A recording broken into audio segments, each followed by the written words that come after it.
नमस्कार, आप देख रहे हैं न्यूज इंडिया। आपके साथ मैं हूं अभिषेक और मैं हूं आपके साथ आंचल कादियान। हरियाणा चुनाव से जुड़ी हुई बड़ी खबर इस वक्त आपको बता दें, रुझानों में बड़ा उलटफेर देखने को मिला है। ये बड़ी अपडेट इस वक्त आपको बता रहे हैं, जहां अब तक कांग्रेस आगे चल रही थी, लेकिन अब बड़ा उलटफेर देखने को मिला है। रुझानों में बीजेपी को बढ़त बहुमत मिलती हुई नजर आ रही है। हरियाणा में कांग्रेस से आगे निकली बीजेपी और फिलहाल ये बड़ा उलटफेर हो चुका है। रुझानों में बीजेपी को बहुमत मिलता हुआ नजर आ रहा है। हालांकि शुरुआती रुझानों में कांग्रेस जो है वो आगे चल रही थी और अब बीजेपी आगे निकल चुकी है, कांग्रेस को पीछे छोड़ दिया है। हरियाणा चुनाव से जुड़ी हुई ये बड़ी अपडेट इस वक्त आपको बता रहे हैं।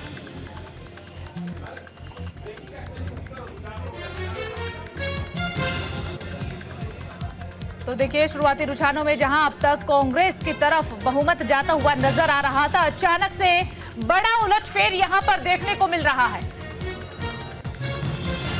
देखिए, अभी जो जानकारी हरियाणा से अब निकल करके सामने आ रही है, कांग्रेस से अब बीजेपी आगे निकल गई है। फिलहाल जो टैली है उसके अनुसार बीजेपी 47 सीटों पर आगे चल रही है, जबकि कांग्रेस इस समय 40 सीटों पर आगे है। जेजेपी का खाता फिलहाल नहीं खुला है और आईएनएलडी की बात की जाए तो 2 सीटों पर फिलहाल आईएनएलडी आगे चल रही है और 1 सीट पर अदर्स आगे चल रहे हैं। तो इसका मतलब है कि यह शुरुआती रुझान है, इसमें बहुत ज्यादा उतार चढ़ाव अभी भी संभव है, क्योंकि कई ऐसी सीटें हैं जहां पर अभी आगे पीछे का जो अंतर है वो महज 1000 वोटों तक का भी नहीं है, उससे कम है। तो आपको बता दें कि फिलहाल जो रुझान आ रहे हैं हरियाणा से, उसमें बहुमत के आंकड़े को पार कर गई है भारतीय जनता पार्टी। तो देखिए, शुरुआती रुझान में फिलहाल जहां कांग्रेस अब तक बढ़त बनाए हुए थी, अब अचानक से बड़ा उलटफेर यहां पर देखने को मिला है। लेकिन अभी भी इंतजार जो है वो करना पड़ेगा कि कब तक, क्योंकि बड़ा उलटफेर अभी भी हो सकता है। रुझानों में बीजेपी को बहुमत फिलहाल मिलता हुआ नजर आ रहा है। बिल्कुल, देखिए आंचल, तो ये शुरुआती रुझान है। हालांकि काउंटिंग की प्रक्रिया को शुरू हुए लगभग 2 घंटे से ज्यादा का वक्त हो चुका है और शुरुआती लगभग 1-1.25 घंटे तक कांग्रेस बहुत आगे थी। अब जो रुझान आ रहे हैं उसमें बीजेपी आगे निकलती हुई दिख रही है, लेकिन बार बार अपने दर्शकों को बता रहे हैं कि यह शुरुआती रुझान है, इसमें बहुत ज्यादा उतार चढ़ाव अभी भी संभव है। तो देखिए, 90 विधानसभा सीटों पर हरियाणा में वोट डाले गए हैं। ऐसे में बीजेपी के खाते में फिलहाल 47 सीटें जो है वो जाती हुई नजर आ रही है। कांग्रेस 40 पर बढ़त बनाए हुए है, जेजेपी का खाता नहीं खुला है, इनेलो 2 सीटों पर बढ़त बनाए हुए, अदर्स के खाते में भी 1 सीट अभी जो है वो जाती हुई नजर आ रही है। आम आदमी पार्टी भी फिलहाल चुनावी मैदान में थी, लेकिन आम आदमी पार्टी का भी अभी तक खाता जो है वो नहीं खुला है। हरियाणा विधानसभा चुनाव से जुड़ी हुई ये बड़ी अपडेट इस वक्त आपको बता रहे हैं। देखिए, जब शुरुआत हुई थी काउंटिंग की तो उस वक्त शुरुआती रुझानों में कांग्रेस ने बढ़त बनाई, लेकिन धीरे धीरे अब ये बड़ा उलटफेर होता हुआ यहां पर नजर आ रहा है और बीजेपी आगे खिसक गई है, कांग्रेस पीछे रह चुकी है। लेकिन इंतजार जो है वो करना पड़ेगा। दोपहर करीब 2 या 3 बजे तक तस्वीरें स्पष्ट हो जाएंगी पूरी तरीके से कि बहुमत किसे मिला है। फिलहाल शुरुआती रुझान का जिक्र करें तो अभी बीजेपी ने कांग्रेस को पीछे छोड़ दिया है और रुझानों में बीजेपी को बहुमत मिलता हुआ फिलहाल नजर आ रहा है। 47 सीटों पर बीजेपी आगे चल रही है, कांग्रेस 40 सीटों पर फिलहाल बढ़त बनाए हुए है। मुख्यमंत्री सैनी अपनी सीट पर आगे चल रहे हैं। बिल्कुल आंचल, देखिए, और अपडेट इस तरीके से आ रहे हैं कि जुलाना से विनेश फोगाट जो हैं वो पीछे हो गई हैं, वो फिलहाल पीछे चल रही हैं। ये टैली अभी तक का आपको दिखा रहे हैं और बड़ी बात यह है कि कई वीवीआईपी सीट जो हैं वहां से प्रत्याशी पीछे चल रहे हैं।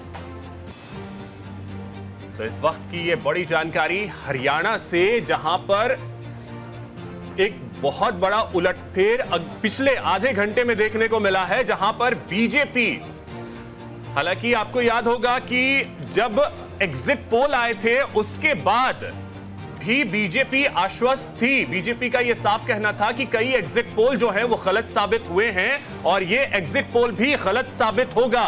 हम सरकार बनाएंगे, ये दावा अनिल विज ने भी किया था, नायब सिंह सैनी ने भी किया था। हालांकि जब आज काउंटिंग की प्रक्रिया शुरू हुई, उसके बाद जब बीजेपी लगातार पीछे चल रही थी, तब नायब सैनी का एक बयान भी आया जिसमें उन्होंने ये कहा था कि अगर नंबर्स नहीं आते हैं तो उसकी जिम्मेदारी मेरी हो। से आगे पीछे चल रहा है, पहले कांग्रेस आगे थी, फिर 50-50 हुआ। क्या लगता है कि क्या ये अर्ली ट्रेंड्स है, अभी जाके कुछ आप देखो, it is too early. Rounds होते हैं, हमको मालूम होता है कि कौन सी पॉकेट का कब काउंटिंग होनी है, तो ये सब चीजें चलती हैं। तो इसको आप इतना ज्यादा मत समझिए कि सेंसेक्स की तरह अप एंड डाउन। ये है, काउंटिंग का एक दौर होता है, हर इलेक्शन में होता है, लेकिन आश्वस्त हैं हम, कांग्रेस सरकार बनाएगी। 10 बज रहा है, कितनी देर और रुक जाए आपके हिसाब से? देखो, अभी शायद तीसरा चौथा राउंड है, तो 10 एक और होंगे कम से कम। उम्मीद नहीं, विश्वास है।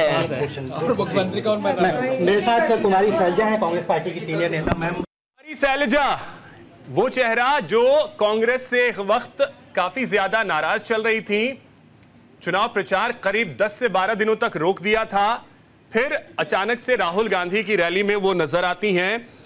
अब फिलहाल की जो स्थिति है, उनका यह कहना है कि थोड़ा सा इंतजार करना होगा।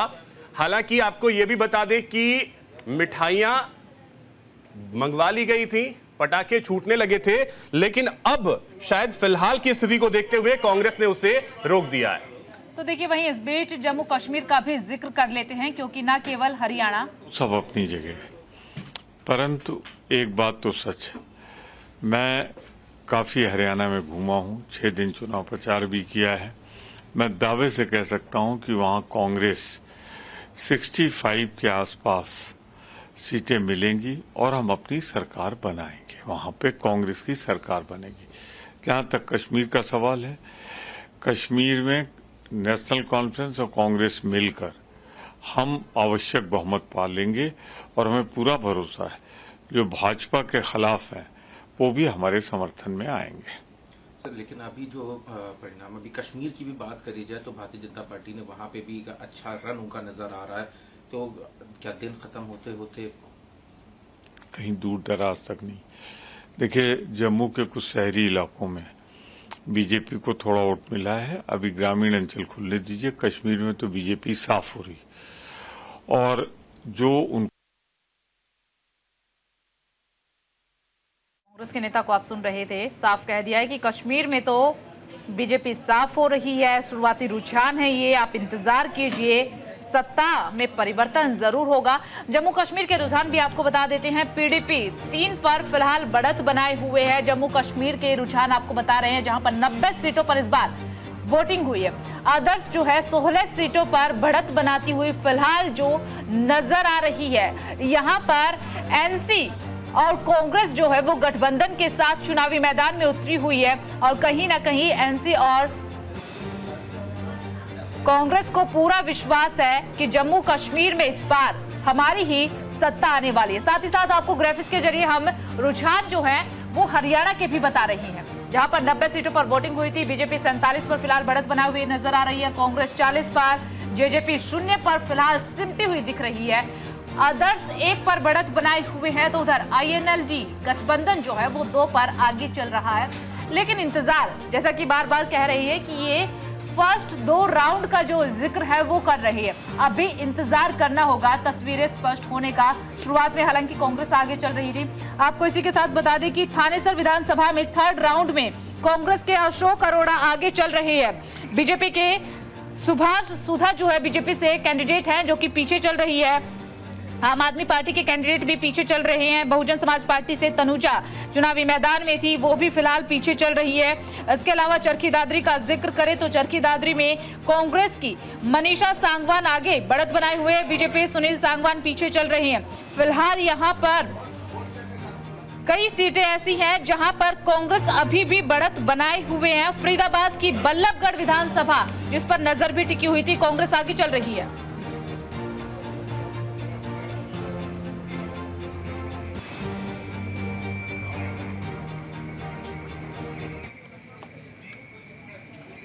तो चलिए इसी पर चर्चा करने के लिए हमारे साथ एक खास पैनल जुड़ा हुआ है। बीजेपी की प्रवक्ता वैशाली तोमर हमारे साथ जुड़ी हुई है, राजेश यादव कांग्रेस के प्रवक्ता हमारे साथ जुड़े हुए हैं, राकेश सिंह राजनीतिक विश्लेषक के तौर पर हमारे साथ जुड़े हुए हैं, आशुतोष शर्मा भी राजनीतिक विश्लेषक के तौर पर हमारे साथ जुड़े हुए हैं। लेकिन सबसे पहले जो रुख है वो हम करना चाहेंगे वैशाली तोमर का, बीजेपी की प्रवक्ता जुड़ी हुई है। वैशाली जी, शुरुआती रुझान में जहां कांग्रेस बढ़त बनाए हुए थी, बड़ा उलटफेर हो चुका है और अब बीजेपी ने कांग्रेस को पीछे छोड़ दिया।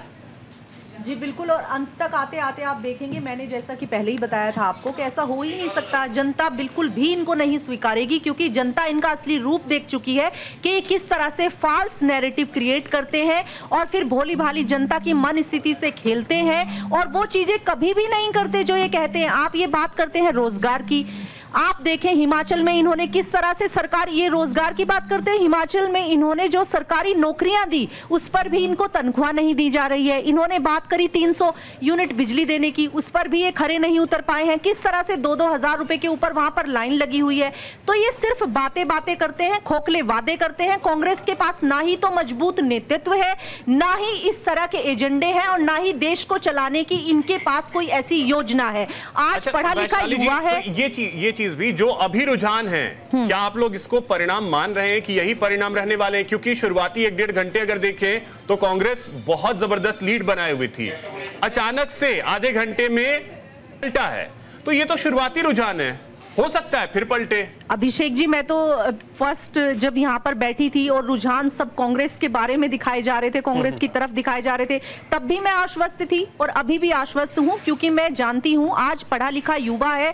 ये बात करते हैं, अभी हमारे कांग्रेस के प्रवक्ता थे, उन्होंने सीधे सीधे आरोप लगाए बीजेपी पर कि बीजेपी हिंदू मुस्लिम को बांटने की राजनीति करती है। मैं पूछती हूँ, मैं यहाँ पर बैठे सभी पैनलिस्ट, प्रवक्ता, कार्यकर्ता और सभी जनता से पूछती हूँ जो देख रही है, ऐसा एक तबका, एक व्यक्ति, एक सरकार, एक व्यक्ति, ऐसा कुछ भी ऐसा बता दीजिए, कोई धर्म, कोई जाति जिसके साथ बीजेपी ने पक्षपात किया हो। जब 1947 में देश बटा तो बताइए किसकी सरकार थी? रुकिए, मुझे बात कंप्लीट करने दीजिए। मैं जवाब देता हूं। अरे आप जवाब दे ही नहीं सकते, आप फॉल्स नैरेटिव क्रिएट कर सकते हैं, जवाब नहीं दे सकते। आप देश का हित नहीं चाहते।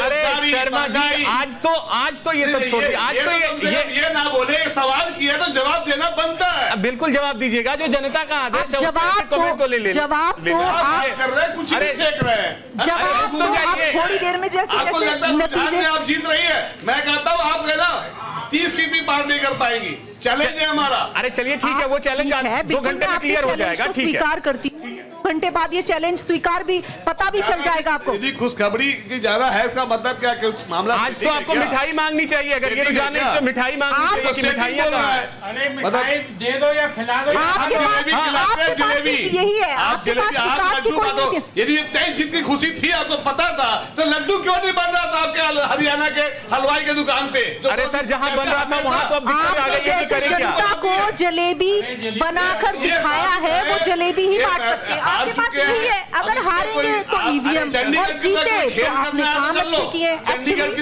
जिस तरह से लोकतंत्र की हत्या किए हैं, आगे भी करते रहेंगे। मिश्रा जी घर से सोच कर आए हैं क्या? एंकर्स को बोलने नहीं देंगे, सभी को बोलने नहीं देंगे, बस आप ही को चाहिए आज पूरा स्टेज। आज तो हम जीत रहे हैं, हमारा दिन है तो बोलेंगे हम। ठीक है, बिल्कुल, जनता का दिन है, हरियाणा की जनता का दिन है, आज हरियाणा की जनता का दिन है। रोजाना तो यहाँ पर आकर बैठे रहते हैं और फेविकॉल लगाकर आते हैं और बस चुपचाप चले जाते हैं, ऐसी बातें ये कर रहे हैं। ठीक है राजेश यादव जी, अब देखिए बात मिठाइयों की है, तो मिठाइयां तो ऐसा लग रहा था कि बंटनी शुरू हो गई थी हरियाणा में। कांग्रेस के प्रत्याशी जो है वो जश्न मना रहे थे, कार्यकर्ता जश्न मना रहे थे, अचानक से सब कुछ पलट गया। अभी तो देखें, अभी तो ये देखेगा, ईवीएम पर सवाल उठाएंगे, बस इनके पास यही है। ऐसे ही इनके नेतृत्व करता है, ऐसे ये नहीं तो ईवीएम पर अगर यहाँ सवाल उठाएंगे तो जम्मू कश्मीर में जो इनका गठबंधन बेहतर कर रहा है, फिर वही तो सवाल उठेगा। इन लोगों को समझने की आवश्यकता है ना।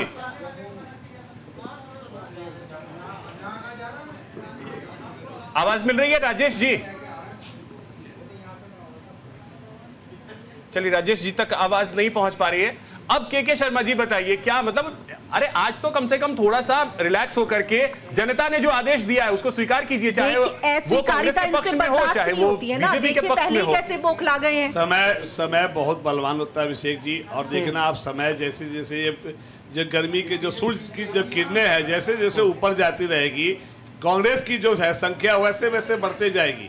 ये जो कहते हैं ना, थोड़ी देर के लिए आदमी खुश होने के लिए मौका इनको मिल गया है, खुश हो ले, फिर शाम में जो है ना मिठाई तो खिला के ही जाना पड़ेगा आपको। इसलिए मैं इसका इंतजार करता हूं।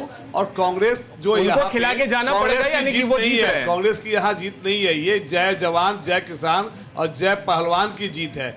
जिस तरह से भाजपा ने जिस तरह से पहलवानों के साथ जो हरकतें किया है वो दुनिया जगजाहिर है। जिस तरह से जवानों के साथ जो उन्होंने अग्निवीर के द्वारा ठगने का काम किया है वो दुनिया जगजाहिर है। और जिस तरह से किसानों के साथ संधू बॉर्डर पे जिस तरह से किसान के एमएसपी काला कानून बनाया था और जिस तरह से खलिस्तानी पाकिस्तानी और जिस शब्दों का उच्चारण किया गया था, मैं मानता हूं कि कुछ द्रवी लोग जो बीजेपी के ही प्लांटेड लोग थे जो उस शांति प्रदर्शन को खराब करने की कोशिश किया था, उसके बावजूद भी किसान की जीत हुई है। और किसान हमारे देश के लिए सबसे इम्पोर्टेंट है, ये आपको भी पता है। आज किसान नहीं होता तो यहाँ पे इनको अनाज नहीं मिलता, और अनाज नहीं होता तो यहाँ पे बोलने लायक नहीं रहता। तभी इतने वर्षों में किसानों के लिए कुछ भी नहीं कर पाए, तभी इतने वर्षों में ये सरकार एमएसपी नहीं दे पाई, तभी इतने वर्षों में ये कुछ भी ऐसा सम्मान निधि जैसे हमारे देश के प्रधानमंत्री जी ने किसानों को Samman Nidhi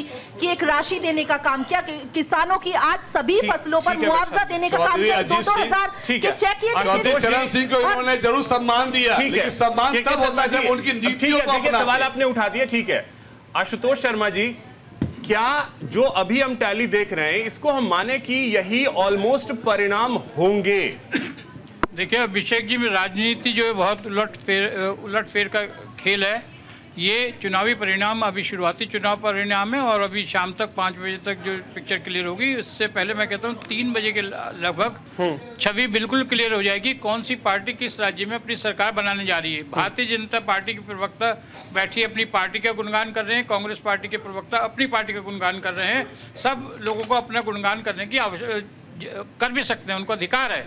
self praise no praise, but जनता बहुत समझदार है। जनता ने बड़े सोच समझ के इस दफा चुनाव में बढ़ चढ़ के भाग लिया और अपने मतदान का प्रयोग किया है। तो इसके परिणाम हमें कुछ समय के बाद नहीं होता। अभी 2 राउंड 3 राउंड हुए हैं, वो जितने रिपोर्ट जाती है उतने सारा जो खबर आई है कांग्रेस की बहुमत आ रही है। 10 साल के बाद क्या कांग्रेस पार्टी उत्तर भारत में वापसी कर रही है? 10 साल के बाद? हाँ, 10 साल के बाद क्या कांग्रेस की सरकार बनने जा रही है? जो ट्रेंड सर चल रहे हैं उसमें बीजेपी खेमे से कहा जा रहा है कि बढ़त बनाएंगे। कहीं नहीं बढ़त बनेगी। आप देखना नतीजा है, कांग्रेस का जो ट्रेंड आ रहा है वहाँ कांग्रेस का ज्यादा बहुमत आ रहा है। हजारों लोग नारा लगाकर भूपेंद्र सिंह हुड्डा जिंदाबाद मुख्यमंत्री के तौर पर आपको देखना चाहते हैं। ये पार्टी फैसला करती है। बीजेपी के बड़े लीडर जो है पिछड़ते हुए नजर आ रहे हैं, बीजेपी के बड़े लीडर पिछड़ते हुए नजर आ रहे हैं। कांग्रेस की सरकार बनने जा रही है भाई। सर, आपको किसी अलायंस की जरूरत पड़ेगी या कांग्रेस यानी कांग्रेस अपनी मेजोरिटी लाएगी? सर, फुल फ्लैग मेजोरिटी वाली कांग्रेस की सरकार बनेगी, पूरी उम्मीद है आपको? कहे तो जगह कितनी बार कहना। Sir, credit goes to Rahul Gandhi and Bhupendra Singh Hooda ji only. Credit goes to party, Rahul Gandhi ji, Mallika खड़गे ji, Priyanka ji, all leaders of the Congress. So what's your real credit goes to the people of Haryana. What will be your priority after the fall government? What will be your priority? How many questions will you ask? You ask one question. There are others also. Sir, काफी रुझानों में close contest नजर आ रहा है, ऐसा expected था क्या? नहीं था, जहाँ कहीं क्लोज है कहीं पे है, लेकिन कांग्रेस इज गेटिंग मेजोरिटी।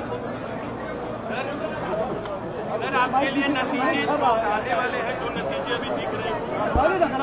नतीजे मेरे को मालूम है, कांग्रेस की सरकार बनने जा रही है।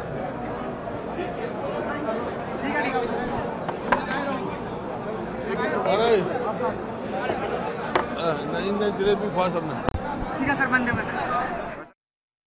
तो देखिए, भूपेंद्र सिंह हुड्डा को आप सुन रहे थे। भूपेंद्र सिंह हुड्डा का साफ यही कहना है कि बहुमत तो हमारी ही पार्टी को मिलेगा और हरियाणा में हम सत्ता में आने वाले हैं। चलिए ग्राउंड जीरो का भी रुख कर लेते हैं। सहयोगी मनोज हमारे साथ जुड़े हुए हैं। मनोज, फिलहाल आपकी मौजूदगी कहां पर और वहां किस तरीके के रुझान फिलहाल देखने को मिल रहे हैं? बता दें कि फरीदाबाद के एनआईटी विधानसभा में इस समय हम पहुंचे हैं, जहां पर हमारे पीछे लखानी धर्मशाला है। बड़े पैमाने की बात की जाए तो कहीं ना कहीं जो यहाँ पर से कांग्रेस के जो प्रत्याशी हैं पंडित नीरज शर्मा, वो कहीं ना कहीं बढ़त बनाए हुए हैं। और फरीदाबाद की अगर बात की जाए तो फरीदाबाद से जो बीजेपी के जो उम्मीदवार हैं विपुल गोयल, वो कहीं ना कहीं कांग्रेस से बढ़त बनाए हुए हैं। और लगातार एक के बाद एक बढ़त जो विपुल गोयल है उनकी तरफ से बनाया गया है। और बल्लभगढ़ की बात की जाए तो बल्लभगढ़ में इस तरह से शारदा राठौर पहले आगे चल रही थी, पर अब कहीं ना कहीं दूसरा राउंड में जो शारदा राठौर हैं वो कहीं ना कहीं पीछे होती नजर आ रही है। बल्लभगढ़ से अगर कहें तो मूलचंद शर्मा जी हैं जो बीजेपी के जो टिकट पर जो चुनाव लड़ रहे थे, वो कहीं ना कहीं आगे बढ़ते हुए नजर आ रहे हैं। सिगांव की अगर बात की जाए तो सिगांव से बीजेपी के जो उम्मीदवार हैं राजेश नागर जी, वो कहीं ना कहीं बढ़त बनाए पड़े हुए हैं। पर ऐसे में बता दें कि जो बीजेपी के जो कार्यकर्ता हैं वो कहीं ना कहीं खुश नजर आ रहे हैं। बड़खल विधानसभा की अगर बात की जाए तो बड़खल विधानसभा से दिनेश अदलक्का हैं जो बीजेपी के टिकट लड़ रहे हैं, वो कहीं ना कहीं आगे बढ़ते हुए नजर आया है। पिरथले की अगर बात की जाए तो पिरथले से बीजेपी के जो उम्मीदवार हैं टेकचंद शर्मा, वो कहीं ना कहीं आगे रघुवीर सिंह तेवतिया से आगे बढ़त बनाए हुए हैं। पर ऐसे में बता दें कि बीजेपी के जो जितने भी जो नेता हैं वो कहीं ना कहीं खुशी मनाते हुए देखे जा रहे हैं, क्योंकि साफ तौर पर फिर दोबारा की डबल इंजन की सरकार है वो तीसरी बार बनने जा रही है। उसी को लेकर काफी खुश होते हुए नजर आ रहे हैं। चलिए, ये तो शुरुआती रुझान है मनोज, अभी कहना बहुत जल्दबाजी होगी कि डबल इंजन की सरकार बनेगी या नहीं बनेगी, ये बहुत शुरुआती रुझान है। आशुतोष जी, आप बोल रहे थे, बात पूरी कीजिए फिर आगे बढ़ते हैं। इनका ये शुरुआती रुझान से अभी इस दोनों राज्यों के परिणाम का फैसला नहीं किया जा सकता, हमें थोड़ी देर इंतजार करनी पड़ेगी। भारतीय जनता पार्टी के प्रवक्ता ने अपनी पार्टी के बारे में कहा कि उनकी सरकार बनने जा रही है। कांग्रेस पार्टी के प्रवक्ता के शर्मा जी अपनी पार्टी के गुणगान कर रहे हैं, लेकिन हम प्रवक्ता नहीं, पॉलिटिकल एनालिस्ट। चलिए, आप पॉलिटिकल एनालिस्ट हैं, कोई बात नहीं। यदि मैं प्रवक्ता हूं तो फिर आप लगता है कि अब चलिए आगे बात कीजिए। प्रवक्ता भी है, आपने कांग्रेस पार्टी के लिए कहा, ठीक है, हमें दोनों की बात सुनने के बाद हम जहाँ तक समझ पा रहे हैं कि अभी बहुत ही जल्दी है इसके बारे में कहना कि कौन सी पार्टी अपनी सरकार बनाने जा रही है दोनों राज्यों में, थोड़ा इंतजार करना चाहिए। लेकिन जनता ने बड़ा सोच समझ के इस दफा अपना मतदान करा, बढ़ चढ़ के लोग ज़्यादा से ज़्यादा संख्या में वोट डालने के लिए आए। सबसे बड़ी जो अच्छी बात देखने के लिए मिल रही है दोनों राज्यों के चुनाव में, जम्मू कश्मीर राज्य में भारतीय जनता पार्टी अपना पैर जमाने में सफल हुई, अपना खाता खोल पाई। एक पॉजिटिविटी अगर देखा जाए तो बहुत बड़ी अचीवमेंट है, जहाँ पे भारतीय जनता पार्टी का कोई अस्तित्व नहीं था, कोई सीट नहीं थी, और एक परिवार ही इस पे राज्य में राज करता आया है। देश का जो राज्य का जो विकास होना चाहिए था नहीं हो पाया, और जनता ने देखा पिछले 10 वर्षों में जितना चहुमुखी विकास हुआ है जम्मू कश्मीर का, इससे जनता बहुत खुश है। युवा वर्ग को रोजगार के नए अवसर मिल रहे हैं, टूरिज्म की नई पॉसिबिलिटीज बढ़ रही हैं। पिछले 25-30 साल से जो टूरिज्म जम्मू कश्मीर में बिल्कुल खत्म हो गया था, विदेशी पर्यटकों ने आना, लेकिन बावजूद इसके आशुतोष जी, क्या घाटी में वो सफलता मिल पाई है बीजेपी को? देखिए, जो जिसकी उम्मीद जरूर कर रही होगी बीजेपी, सफलता मिलना ना मिलना बात की बात है। उसके लिए हमें चुनाव के परिणाम का इंतजार करना पड़ेगा दोपहर के बाद तक, जब पता लग पाएगा कौन सी पार्टी बना पा रही है। लेकिन मैं पॉजिटिविटी जो देख रहा हूँ, इस पार्टी ने अपना यहाँ पे पैर जमाया, खाता खोला, और 25 से 30 सीटों पे अभी आगे चल रही है। जिस परिवार ने जम्मू कश्मीर पे पिछले 60, 65, 70 साल तक राज करा, उसको हटाना कोई इतना आसान बात नहीं है किसी भी पार्टी के लिए, किसी के उसके लिए भी। ठीक है, और हरनाम जी भी हमारे साथ जुड़ गए हैं, कांग्रेस प्रवक्ता हैं। ठीक है सर, हरनाम जी बहुत स्वागत आपका न्यूज इंडिया पर। हरनाम जी, ये हरियाणा में क्या हो गया अचानक से? देखिए, अभी बहुत ही शुरुआती, जैसे कि आप पोस्टल बैलेट खुल रहे थे तो आपने देखा 50 सीटों से आगे कांग्रेस आगे बढ़ रही थी। कुछ राउंड्स चल रहे हैं, अभी मुश्किल से दूसरे राउंड, कई जगह तीसरा राउंड चल रहा है। आप देखिएगा बहुत ही कंफर्टेबल तरीके से कांग्रेस पार्टी हरियाणा में भी और J&K में भी अलायंस के साथ सरकार बनाने जाएगी, क्योंकि इस वक्त ये पूरे देश में जो एक बयार है भारतीय जनता पार्टी के खिलाफ है और उनकी नीतियों के खिलाफ है। और आप देखना कि जितने सर्वेस आए हैं अभी तक, उन सबका अगर टैली करके भी मिलाया जाए तो हरियाणा में हम बड़े कंफर्टेबल तरीके से, हम बड़े अच्छे मार्जिन से सरकार बनाएंगे। शुरुआती रुझान में आप समझ लीजिए 20-20 मैच चल रहा है, एक एक बॉल अगर गिन रहे हैं, कभी आगे कोई पीछे, कभी आगे पीछे, क्योंकि इलेक्शन कमीशन की साइट्स पर बहुत डिले कर आप वो रिजल्ट आउट होते हैं। तो इलेक्शन कमीशन की साइट का ही मैं बता देता हूँ, इलेक्शन कमीशन की साइट पे अगर आप जाएं तो बीजेपी 48 सीटों पर आगे चल रही है, कांग्रेस 34 पर, इलेक्शन कमीशन की साइट। ठीक है जी, बिल्कुल, तो ठीक है, मैं आपकी बात को मानता हूं कि इलेक्शन कमीशन की साइट पर अगर इस तरीके का नजारा आ रहा है तो आने वाले समय में आप थोड़ी देर बाद देखिएगा कि ये रिवर्स भी हो जाएगा, क्योंकि अभी नहीं पता कि कौन से राउंड्स किस तरीके के कौन सी कॉन्स्टिट्यूंसीज में खुल रहे हैं। लेकिन जब अल्टीमेटली जब सारे राउंड्स कंप्लीट होंगे तो कांग्रेस पार्टी 2/3 बहुमत से भी बहुत ज्यादा सरकार। चलिए ठीक है सर, एक छोटे से ब्रेक के लिए हमें रुकना है, जल्द लौटते हैं और उसके बाद जनता का क्या है आदेश हरियाणा और जम्मू कश्मीर के लिए वो आपको बताते रहेंगे।